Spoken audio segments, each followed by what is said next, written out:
Still looking at me.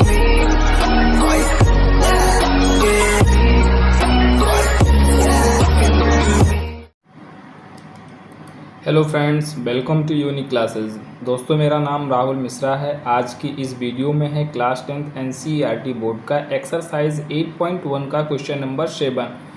Question सबसे पहले देख लेते हैं हम लोग। दिया गया है if cot theta equal to 7/8। मतलब हमें यहाँ पे cot थीटा की वैल्यू दी गई है 7/8। एवेल्यूएट हमें सॉल्व करना है 1 plus sine theta into 1 minus sine theta upon 1 plus cos theta into 1 minus cos theta. ये आपका फर्स्ट पार्ट है। सेकेंड पार्ट में हमें सॉल्व करना है कॉट स्क्वायर थीटा। ये तो बड़े इजी से हो जाएगा क्योंकि कॉट की वैल्यू दी गई है, तो कॉट स्क्वायर थीटा बड़ी आसानी से निकल सकता है। अभी हमें फर्स्टली निकालना पड़ेगा साइन थीटा और कॉस थीटा की वैल्यू। तो उसको निकालने के लिए हमें जो वैल्यू दी गई है उसको क्या करना पड़ेगा, इस फिगर के ऊपर उसको पुट करना पड़ेगा। पुट करने के बाद हमको यहाँ पे साइन और कॉस की वैल्यू निकालनी पड़ेगी। फिर उसके बाद हम जाके फर्स्ट पार्ट को सॉल्व कर सकते हैं। तो सबसे पहले हमें जो गिवन है उसको लिख लेते हैं। Given cot theta equal to 7/8। Cot का फार्मूला होता है P/B, तो हमारा 10 का होता है तो B/P हो जाएगा कॉट का। B/P यानी कि B इसमें दिया गया है क्योंकि हमारा एंगल थीटा यहाँ पे दिया गया है, तो इसके अकॉर्डिंग B हमारा ये हो जाएगा, यानी कि ये 7 हो गया और P कितना है 8 हो जाएगा। ठीक है, अब हमें B और P पता चल गया। हमको हाइपोटेनस निकालना है। बेस और परपेंडिकुलर पता है, हमको हाइपोटेनस निकालना पड़ेगा। तो हाइपोटेनस निकालने के लिए सबसे पहले हमें क्या करना पड़ेगा, पाइथागोरस थ्योरम अप्लाई करना पड़ेगा। तो लिखते हैं by Pythagoras theorem. By Pythagoras theorem. Pythagoras theorem के अकॉर्डिंग हमारा होता है हाइपोटेनस का स्क्वायर इक्वल टू शेष, यानी कि बेस का स्क्वायर प्लस परपेंडिकुलर का स्क्वायर का प्लस। तो यहाँ पे हम देख लेते हैं, यहाँ पे हाइपोटेनस आपका AC है तो यहाँ पे लिख लेंगे AC का स्क्वायर इक्वल टू AB का स्क्वायर प्लस BC का स्क्वायर। यहाँ से हमें AC पता है नहीं है तो हमको AC ऐसे लिख लेना है।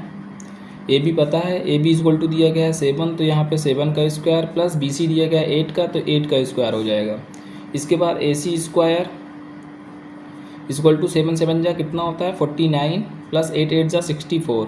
दोनों को प्लस किया, यहाँ पे AC स्क्वायर इक्वल टू आ जाएगा, इन दोनों को प्लस करने पे आ जाएगा 9 4 13 6 4 10 11 113। अब हम देख सकते हैं कि 113 का यहाँ पे स्क्वायर रूट नहीं निकाला जा सकता, तो 113 को हम ऐसे ही अंडर रूट के अंदर लिख सकते हैं।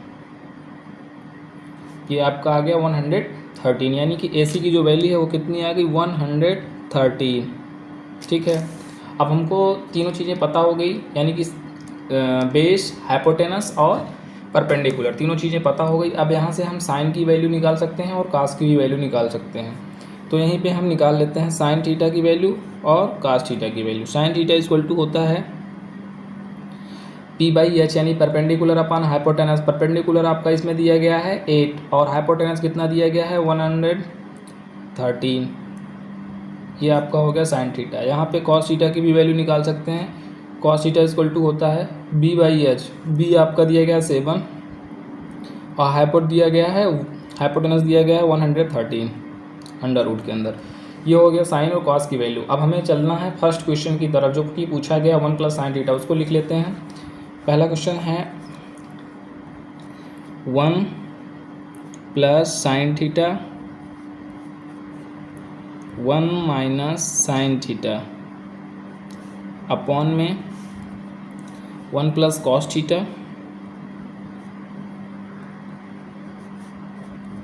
1 माइनस कॉस थीटा। अब यहाँ पे हम चाहें तो चलिए फार्मूला रख के भी लगा सकते हैं और विदाउट फार्मूला भी रख के लगा सकते हैं। हम आपको ऐसे ही सिखा दे रहे हैं विदाउट फार्मूला। जैसे यहाँ पे 1 है, जो वैल्यू है उसी के हिसाब से इसको रख देंगे। 1 प्लस साइन थीटा है तो 1 प्लस साइन थीटा की वैल्यू कितनी होती है, यहाँ पे दी गई है 8/113, तो यहाँ पे लिख लेंगे 8/113, वो कि अंडर रूट के अंदर है 8/113 plus into 1 minus 8/113 under root के अंदर, ठीक। अपॉन में फिर उसके बाद दिया गया है 1 plus cos theta. 1 plus cos theta equal to कितना होता है, दिया गया है 7/113। फिर इसको भी ब्रैकेट के अंदर लिख लेंगे, इंटू 1 माइनस 7/113, ठीक है। अब यहाँ पे हम देख रहे हैं एक ब्रैकेट में a plus B A minus B, A plus B A minus B, ये किसका फार्मूला होता है, ये फार्मूला होता है इक्वेशन जो होती है A square minus B square equal to क्या होता है, ए प्लस बी एक ब्रैकेट में ए माइनस बी। तो हम देख रहे हैं कि ये जो फार्मूला है, ये जो क्वेश्चन है हमारा इस वाले फॉर्म में है, A plus B into A minus B के फॉर्म में लिखा हुआ है। तो अब इसको क्या करना पड़ेगा, हमको इस फॉर्म में चेंज कर लेना है, A square minus B square, मतलब हमको एक ब्रैकेट में लिखना है 1 का स्क्वायर, ठीक है, माइनस 8/113 का स्क्वायर, ए स्क्वायर माइनस बी स्क्वायर हो गया। सेम ऐसे नीचे भी हो जाएगा आपका 1 का स्क्वायर माइनस 7/113 का स्क्वायर। इसका जब स्क्वायर करेंगे तो 1 ही आएगा, 1 का स्क्वायर 1 ही होता है, तो यहाँ पे 1 लिख लेंगे, माइनस इसका स्क्वायर करेंगे तो 64 आ जाएगा, 64/113 हो जाएगा, क्योंकि यहाँ पे अंडर रूट है तो अंडर रूट को 2 बार मल्टीप्लाई करने पे अंडर रूट से अंडर रूट कैंसिल हो गया, बचा हमारा पास केवल 113, ठीक है। अब यहाँ पे इसको जब सॉल्व करेंगे सेम यही चीज़ हो जाएगी, यहाँ पे 49/113 हो जाएगा। अब इसको हम आगे सॉल्व कर लेते हैं।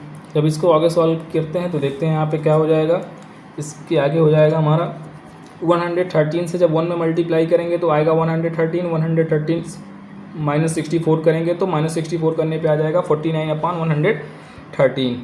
तो यहाँ पे हम इसको लिख सकते हैं 49/113, ठीक है।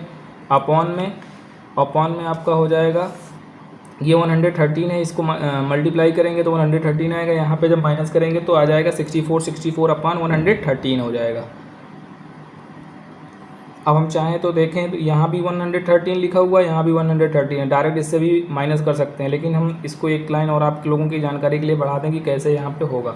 जैसे 49/113 लिखा हुआ है तो इसको हम यही रहने देंगे, और इस वाले को जब हम ऊपर ले आएंगे तो ये ऊपर का नीचे हो जाता है, न्यूमरेटर डेनोमिनेटर में चेंज हो जाएगा और डेनोमिनेटर न्यूमरेटर में चेंज हो जाएगा, मीन यहाँ पे इंटू हो जाएगा और इंटू के साथ साथ यहाँ पे 113 ऊपर आ जाएगा और आपका 64 नीचे आ जाएगा। अब यहाँ पे 113 है, यहाँ भी 113 है, कैंसिल हो गया, ऊपर आपका 49 बचा, नीचे 64 बचा, यानी कि 49/64 इसका आंसर हो गया। 49/64 ये आपका फर्स्ट पार्ट का आंसर हो गया। देखते हैं सेकेंड पार्ट। सेकेंड पार्ट में दिया गया है कॉट स्क्वायर थीटा, तो कॉट स्क्वायर थीटा को यहीं सॉल्व कर लेते हैं, ये तो बड़े इजी तरीके से आ जाएगा। कॉट स्क्वायर थीटा, यहाँ पे कॉट थीटा की वैल्यू दी गई है, यहाँ पे कॉट थीटा इक्वल टू दिया गया है, हमें पता है कॉट थीटा इक्वल टू कितना दिया गया है, क्वेश्चन में आपका दिया गया है 7/8। तो कॉट थीटा इक्वल टू जब 7/8 है तो cot square theta equal to हम लिख सकते हैं 7/8 का स्क्वायर, ठीक है। 7/8 का जब स्क्वायर करेंगे तो आपका हो जाएगा 7 का स्क्वायर 49 एंड 8 का स्क्वायर कितना हो जाएगा 64 हो जाएगा। यही हमारा आंसर हो जाएगा, ये सेकंड पार्ट का आंसर है। फर्स्ट पार्ट में भी 49/64 आया और सेकंड पार्ट में भी 49/64 आया, ये आपका आंसर हो गया। Thank you friends.